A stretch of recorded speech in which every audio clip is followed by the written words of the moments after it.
They're literally putting words in my mouth. That's what Trump says. And I did see what the BBC did. I remember watching it right before a US election.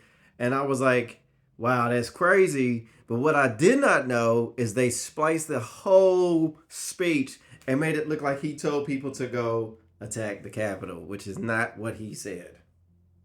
He actually said to protest peacefully, but I was basing this off what I saw in the news. We just assume they're going to be, well, honest, don't we? Trump's not done with this. He says he's going to sue for the BBC for $10 billion. Or pounds. I don't know if it's dollars or pounds. I think it's 10 billion.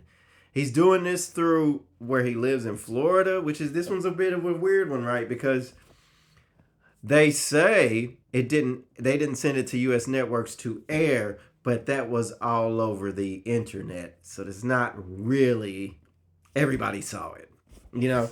And their argument is, well, they just apologized, right? And they're not going to pay him anything. And they claim it can't be defamation because we didn't share it directly with US networks. I'm like, that's a little slimy though, ain't it? Come on, the BBC is paid for by the people. The least they could do is just tell the news straight. We know they don't like Trump. I know they don't like Trump. You ain't got to make it so obvious. You ain't got to make it easy for them to sue you, though. That was just silly on the BBC's part. Come on now. Come on, man. You just left yourself open on this one.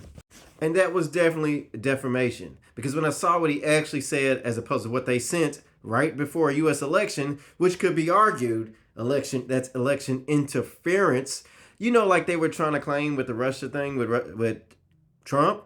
That's literally what the BBC was doing, something along the same lines that they were saying. That, well, what Trump calls the Russian hoax. They kind of did the same thing there. It's funny how no one makes that connection and say, isn't that like collusion or nothing like that? You know what I mean? You don't hear none of that. They literally basically made him say things that he didn't say, literally in the video. And what's funny is Trump was like, I don't know if they used AI. No, Trump, they didn't use AI. They took statements you said that were hours apart and events that were filmed hours apart, and they put them all together to make a collage of a message that was something that he didn't send. And even if you don't like him, that is defamation, no matter who that happens to, and you can sue people for that.